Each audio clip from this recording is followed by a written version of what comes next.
Hey there, welcome to day 1508 of What Shifts Now. Sharon Horne-Ellstrom here, documenting the journey as I transitioned originally I think I started in 2018 or so, doing videos and sharing my journey, documenting the journey, sharing what I was learning, what was working, what wasn't working.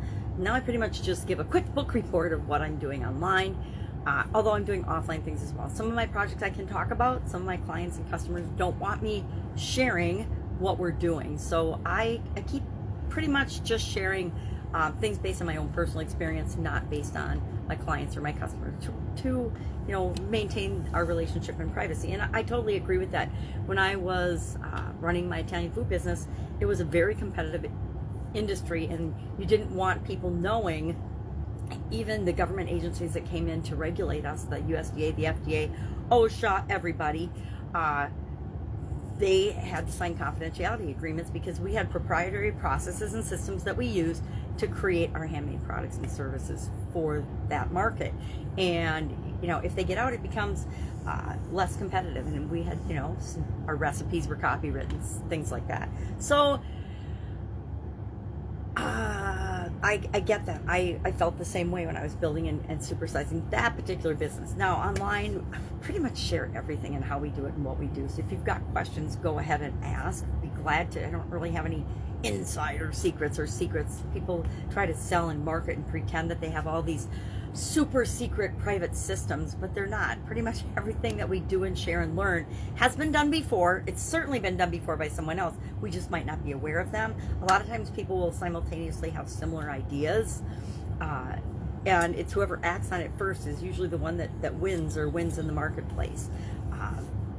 So today, Supersize Your Business is a group that I share with and lead in business sector.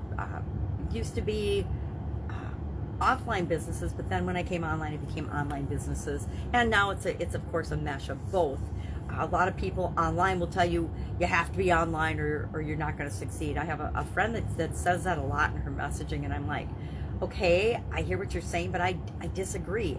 Been involved in industries for decades before I ever even discovered the internet, and they were very, very, very, to the tune of 7 and 8 figures successful. So I would argue with that you don't have to be online to be successful. Is it easier and faster, and is there a much lower barrier to entry in many industries and in many aspects?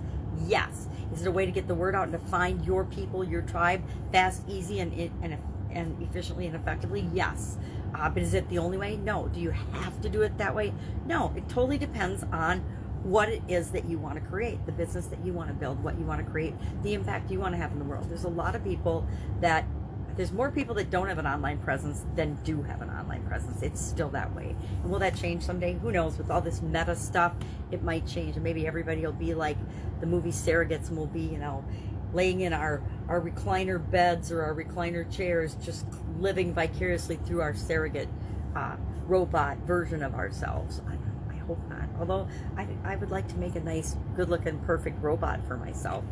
All right, I digress. So today's Supersize Your Business was the idiom or expression from the 1500s. This one dates back to have a good mind to, or to have half a mind to do something. Now, have a good mind to do something was the older version of to have half a mind to do something.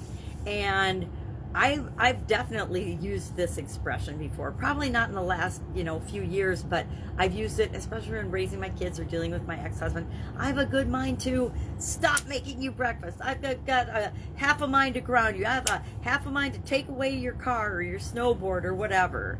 The punishment for the crime of being a teenager and being mischievous might be. I shared a story about my kids and paintball when they were little on Supersize Your Business today. So to have half a mind to do something, nowadays I either do it or I don't do it. If I commit to doing it, it's going to get done.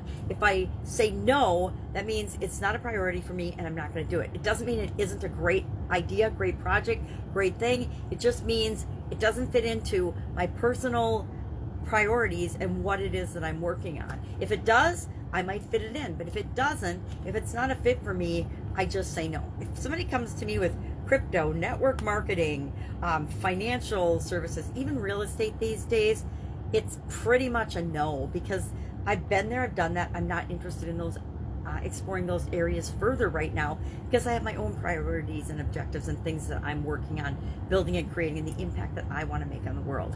And the cool thing about the world is we each get to decide what's important for us and what we want to spend our time and energy on. The world will try to divert us in so many crazy ways. My sister was sharing with me earlier this week a book about attention and the manipulation of, and the purposeful manipulation of our attention, our focus. And I'm going to borrow her book and read it as soon as she's done with it. But it sounds really interesting, and it's so true. You know, we hear online all the time about, well, people's attention span has gone from, 20 minutes to 5 minutes to 30 seconds to 9 seconds to 7 seconds to 3 seconds. If you don't get them in 3 seconds, you don't get them at all. Well, I got to tell you, I'm not looking for gnats to be engaged with in my business. So if you don't have a 3-second attention span, then you're not for me and I'm not for you. So I get that, I get this, but my whole focus for a long time has been the importance of thinking for ourselves. And more than ever, I think that that's a message that needs to get out, is we have to think for ourselves. So probably not related to that, but kind of related to that is doing an annual challenge this year called the BU 365-Day Challenge, to do one thing every day that improves us. And I've set it up in accordance with the life framework that I learned 40 years ago: physical, mental, emotional, spiritual, financial, relationships, contribution. Those 7 areas are ways that we can look at our life through different frames or filters to be a little more specific in our goal setting, our planning, our organization, how we spend our time and energy. And then last year in April, I added confidence and communication, because those are 2 skill areas that are foundational to all the other areas and aspects of our life. And I've got a coach in that area for a year, so you'll hear me talking about it for probably another month or so, and then I will decide. I probably am not going to re-up with this coach.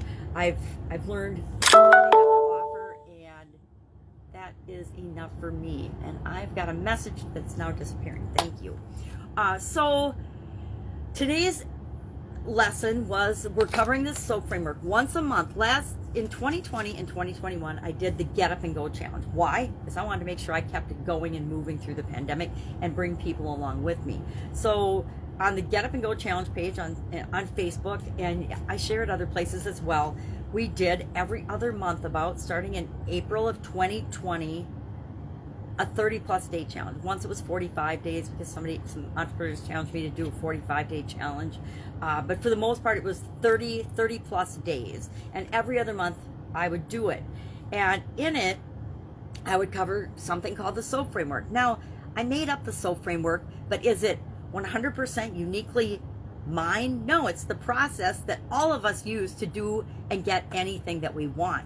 I just called it the SOAP framework because the acronyms, the letters fit with what my process is, and the process that I teach over and over and over again, so we can install it in our subconscious so it becomes automatic. So we automatically get the results we want, because it's like any habit or any practice. We've installed it in our subconscious, so our subconscious takes over, and whenever we're faced with a change or a challenge or a problem or a situation, it automatically filters in the subconscious through the SOAP framework and then says, okay, here's what we're going to do. Or if it doesn't, and it needs more mental focus and consideration, then it'll throw it up to our conscious, and our conscious will run through the SOAP framework and get a little more detailed. Usually for bigger problems and bigger challenges, it goes from my subconscious to my conscious, and I have to pay attention to it. But all the little changes and challenges and decisions I used to have to think about intentionally, a lot of those have just been taken over automatically, which makes my life a lot less stressful and a lot more fun and a lot easier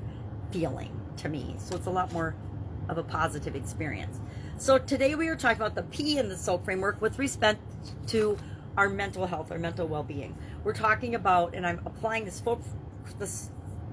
framework, the life framework, to my annual challenge this year. So for the first 9 months of this year, we're focusing on one area each month. And then the last 3 months will be a surprise. I don't even know what we're going to do yet, but it'll be fun. And it will help improve us every day. It'll build on all the things we've learned. But it's not cumulative. You can start anytime.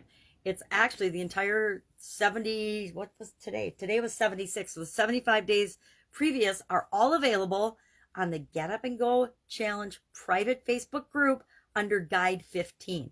All the other challenges are there too. So if you're curious and you want to know more about the SOAP framework, you can go through it 10 times in 30-day increments. And I think there's even a 10-day version. There's some no nonsense Novembers in there because I found that a fun thing to do. November was an off month from the challenge. So it was fun for me to just share tips and tricks and strategies and lessons learned one a day during the months that I wasn't doing it. And I only did that a couple of times, but I thought no nonsense November was better than no shave November because, you know, we still get kind of woolly if we don't shave in November.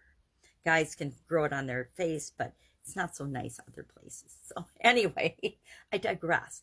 So today we talked about the P, which is progress.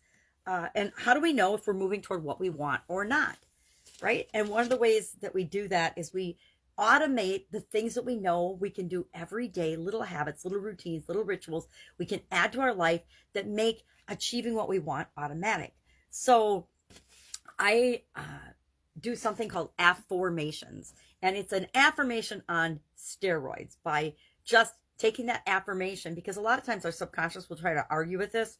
I am a great storyteller. That's the one I thought about today, because I'm like, oh my God, I've been telling myself for my entire life that I'm a terrible storyteller, but I want to be a really good storyteller. It's not like I don't have 62 years worth of stories and experience to share with people. So why would I ever tell myself I'm not a good storyteller? So I am an awesome storyteller. Why is it so easy for me to be a great storyteller? How can I be a better storyteller right now? Or how can I be an even better storyteller right now? And you are a great storyteller. You're an awesome storyteller. You tell fantastic stories, whatever it is, whatever works.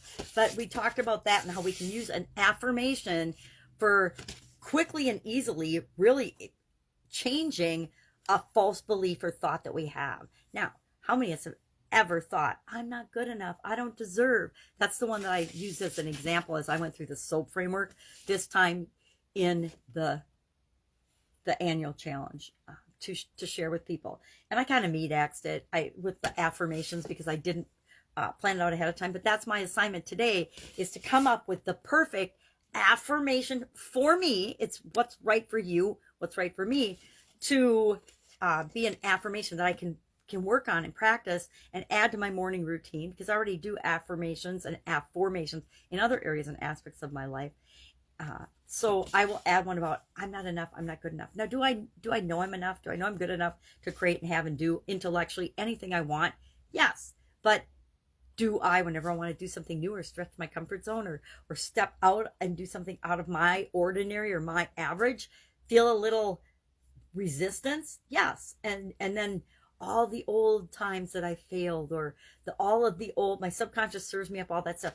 I want to put a cap on that and stop every time I want to do something new, ever even thinking about that. It's like when you've got a lot of money, and maybe you've never experienced this. I've experienced this the majority of my life, actually. You don't even think about what things cost. But when you don't, all you can think about is what things cost, or that you don't have enough money to buy or do or have something. The same is true with when I'm at my ideal weight or not at my ideal weight, meaning I weigh too much. Seldom in my life, a few times I've weighed not enough, but for the most part, it's ideal weight or not ideal weight in the heavy sense. And when I'm not at my ideal weight, all I think about is that I'm not at my ideal weight. And guess what that does? It means I stay at my not ideal weight because I'm only ever thinking about how I'm not at my ideal weight. So I need to flip that around and make it that I'm at my ideal weight, and it's just automatic. It's who I am. It's my identity. It's my belief. And I do that through the use of affirmations and a whole lot of other tips, tricks, and strategies. But that's the one we're talking about today for our annual challenge. So what else have I got going on? I'm still catching up from granddaughter time, the beginning of this week. If I can help you in any way, ask. Otherwise, I'll be with you tomorrow. Have an amazing day.